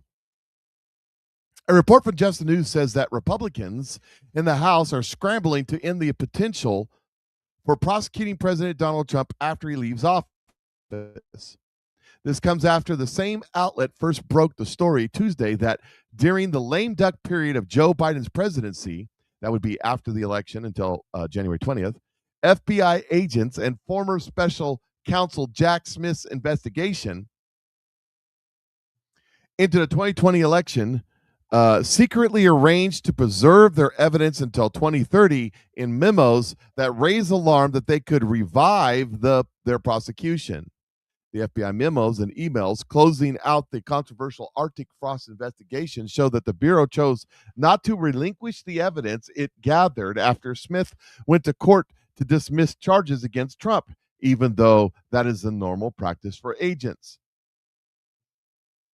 Just the News reported. Instead, they created a preservation order, keeping the evidence in FBI custody for 2 years after Trump's second term ends, claiming it was necessary to do so because of ongoing litigation, the memos show. Because apparently in 2029, a cudgel, how do you say it, cudgel? Carried, I'm from Missouri. Well, I'm from California, but I've lived in Missouri longer than I lived in California. Carried by the Democrats since 2020 would still be wielded against a president 9 years later, no matter who the president is. Ironically, this was revealed a little less than 5 months after Jack Smith said he was afraid he was going to be the guy prosecuted, and he still may be, telling the House Judiciary Committee that the Trump administration officials would do everything in their power to charge him, but that he would not be intimidated, according to the Associated Press. He also told the committee in his testimony that he believed Donald Trump is the person who caused January 6th. We're about to find out, aren't we? It was feasible to him, and that he sought to exploit the violence, meaning Trump. Apparently, he didn't watch the speech, or he has evidence he's not sharing with us. Whatever the case, Smith, who was a nakedly partisan actor, claimed Trump committed serious crimes by contesting the results of the 2020 election. Other Democrat election deniers remained unmentioned.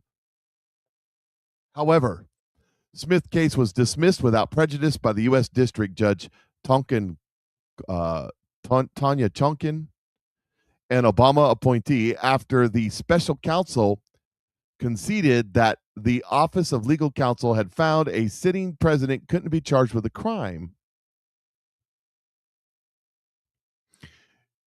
You would think this would be the end of the whole thing, but you may have noticed the whole without prejudice thing. That means it can be brought again.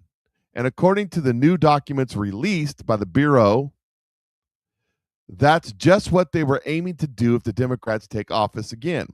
One of the key case closing documents obtained by Just the News, originating in FBI's Washington Fields office, CR-15 team, was dated a couple weeks into Trump's second term on February 5th, 2025, when the holdover FBI agents and leaders were still in place. The newly released closing documents from early 2025 repeated the extensive claims of criminality against Trump, which had been pursued by Smith and the Bureau, and sought to retain all evidence for a half a decade until at least February 2030, when Trump would be a former president once more, and thus when the DOJ's guidance prohibiting the prosecution of a sitting president would no longer be enforced. The documents titled Arctic Frost, Election Law Matters, Sensitive Investigated Matters, and its synopsis was, the document was closing of Capitol investigation, listed enclosures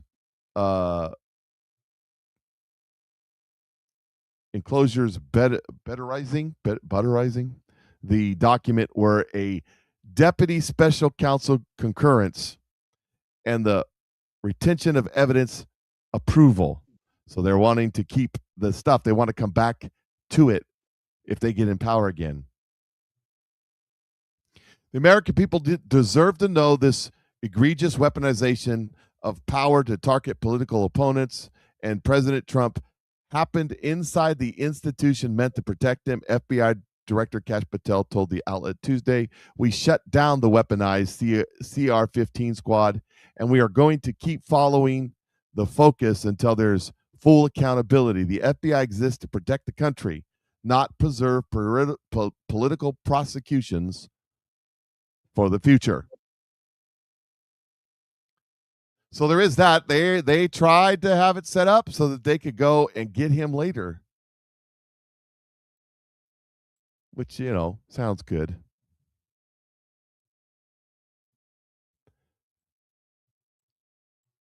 Now, there's other things to talk about by China stuff. There was hearings going on the other day.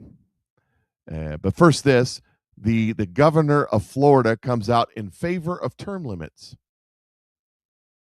And he makes a comment that's hilarious. I think if some of the founders looked at how Congress operates today and you see the same nonsense over and over again, I think that they would be very much in favor of term limits. And the reality is just think, if you would have had term limits, Nancy Pelosi would have been retired in the 1980s. I mean, like, how amazing would that have been? If we had term limits, Nancy Pelosi would be retired in the 80s. Not still serving in her 80s. Think about that.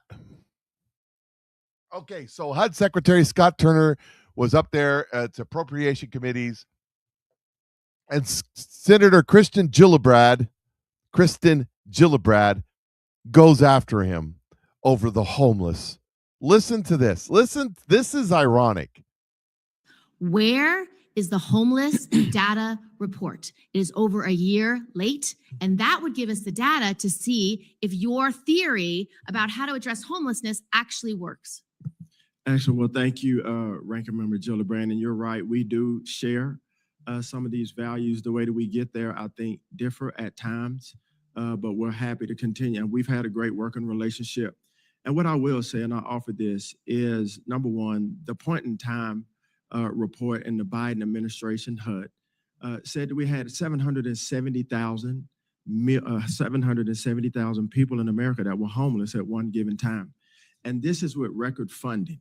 So we have record funding, but yet we have an increase in right. So what is your record? Yes, You've ma'am. had this job for well over a year. I just want to know, did you get the number down? Do we have 700,000 homeless still? Or is it 1 million or 1.5 million? So I get you want to do things differently. Indeed. And this committee will support you as long as the goals are good. Okay, but good. where's the results? The report is delayed over a year. Over a year. Can I we have offer this to you? Yes, but Can we I have no. offer this I to just you? don't want to hear about what you don't like about the Biden administration. good. You're in charge. Yeah. You have a vision. Let's see it. Let's see Good. the results. And you know what I do? I thank God that I'm in charge so we can do stuff different. Because the plays that were ran before I got here, they failed. I've been here. Let me speak, if you will. I got here. You said I have been here a little bit over a year. But you all had, during the Biden administration, 4 years. Stop And it talking was about record Biden. funding. Talk about It's your record. funding. This is and so. This homelessness is went so. up. This If is I may, so inaccurate, Ranking Member Gillibrand. unhelpful, and doesn't let this committee do our Madam job. Chair, if I may, the point in time report would be out by now if we did not have an unprecedented government shutdown. It would be out by now. If we weren't in constant litigation, it would be out by now. HUD has a great form. We have a great team, and we move very expeditiously. In what way But does during we could litigation? not Okay, work during Mr. the government Secretary, shutdown. I think you're obfuscating. I'm not What obfuscating. way I'm just does stating the facts. litigation I'm slow stating the down your facts. report? A government shutdown helps us to not be able to work. It was a Oh, I government get shutdown. that. But tell me about the point in- litigation. the point in time report would be out right now if we did not have a government shutdown.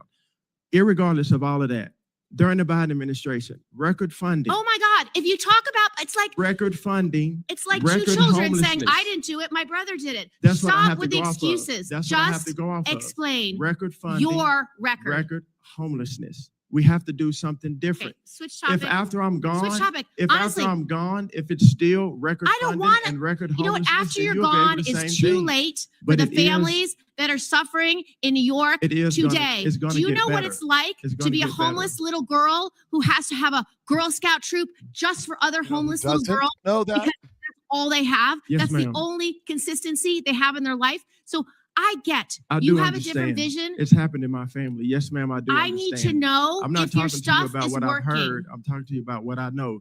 And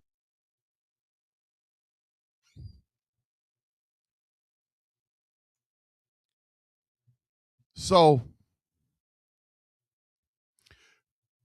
now understand. She stopped talking about the Biden administration. She wants the report that was due a year ago. Well, if the report was due a year ago, the report was about the Biden administration. So when he starts bringing up the Biden administration, that's what's in the report that was due a year ago. But she doesn't want to talk about the Biden administration that caused the problem. No. You're in charge now, so you're the problem. And he makes a good point that the government was shut down. They couldn't do certain things. Probably couldn't collect certain data. But she wants to make a big deal and berate this guy for not having the report that was due a year ago. 1 year ago would have been May of 25, which probably was a report about 24, which would have been the Biden administration. Stop talking about the Biden administration. I want the report about the Biden administration. Well, what's he supposed to do? What that was, she knows that this is going to look horrible on Joe Biden's administration. Do you know who was in office at the time? She was. Do you know who was not in office at the time? Scott Turner. She knows. She doesn't care. It's about grandstanding. It's about blaming it on Trump. It's Trump's fault. It's Trump's fault. Also, there was hearings on immigration and deportation. And the mother, an angel mother of a woman who was killed because of sanctuary policies, was speaking to Congress, and this is what she said. Watch her child grow. She deserved more time. I am asking you, please do not let her story be ignored. Do not let another family stand where I am standing. Make changes, take responsibility, protect your community, because no mother should ever have to wake up to this nightmare. I'd like to read from Psalms 28. Give them the punishment they so richly deserve. Measure it out in proportion to their wickedness. Pay them back for all their evil deeds. Give them a taste of what they have done to others. They care nothing for what the Lord has done or for what his hands have made. So he will tear them down, and they will never be rebuilt. Praise the Lord, for he has heard my cry for mercy. The Lord is my strength and my shield. I trust him with all my heart. He helps me, and my heart is filled with joy. I burst out in songs of thanksgiving. The Lord gives his people strength, for he is a safe fortress for his anointed king. Save your people, bless Israel, your special possession. Lead them like a shepherd and carry them in your arms forever. Thank you.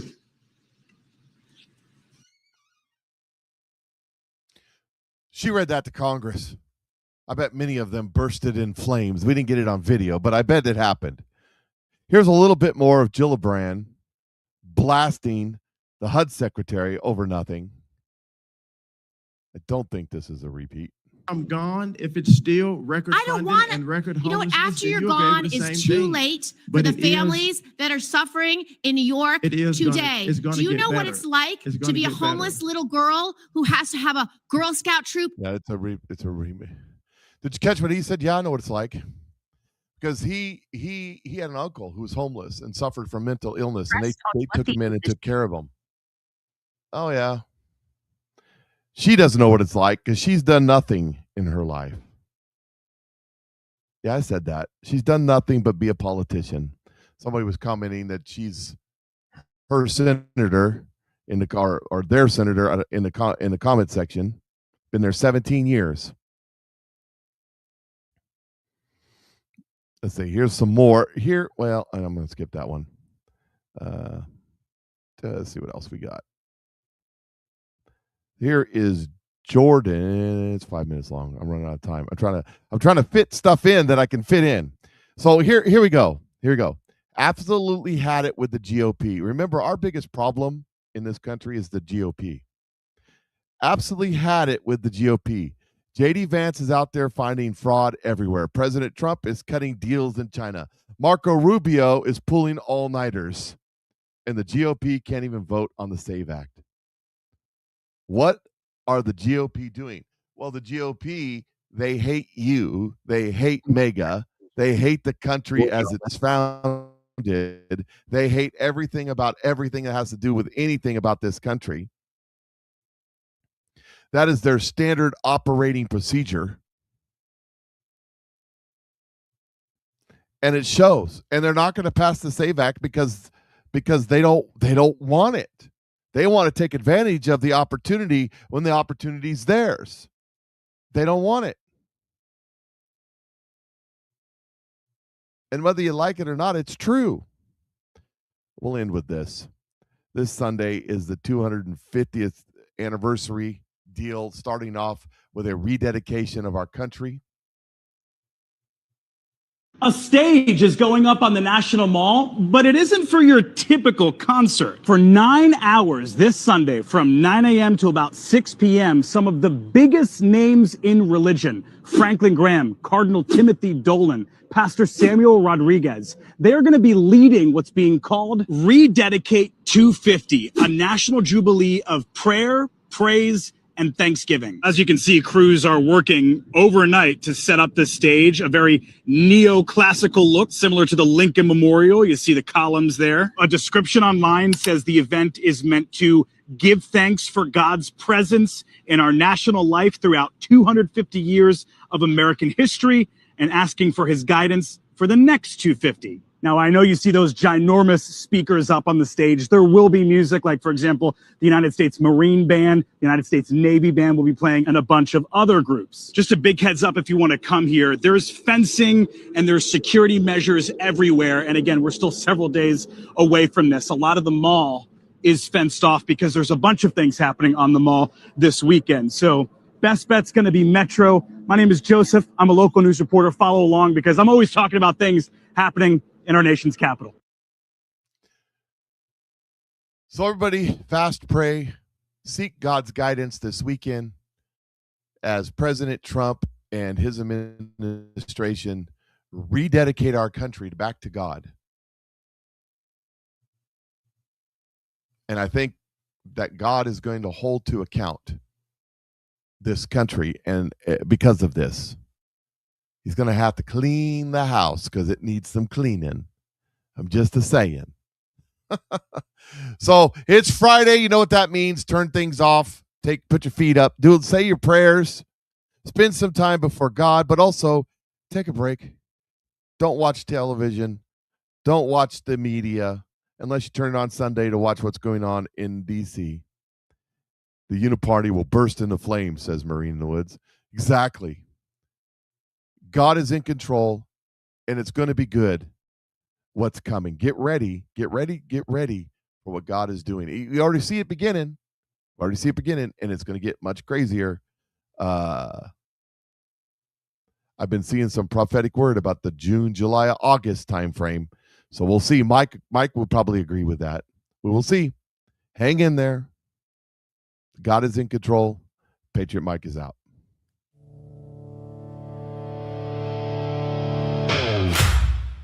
They can bury the truth, but they can't kill the soul. Cut through the noise, get back to what matters.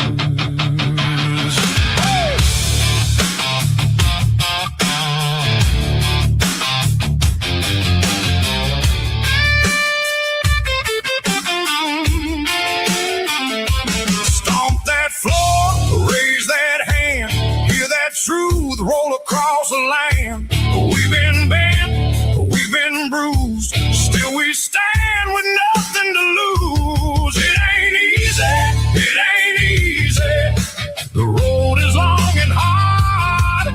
We stand for our freedom right here in our own backyard. Yes, Patriot Mike, standing tall and free. Patriot Mike, for you and for me.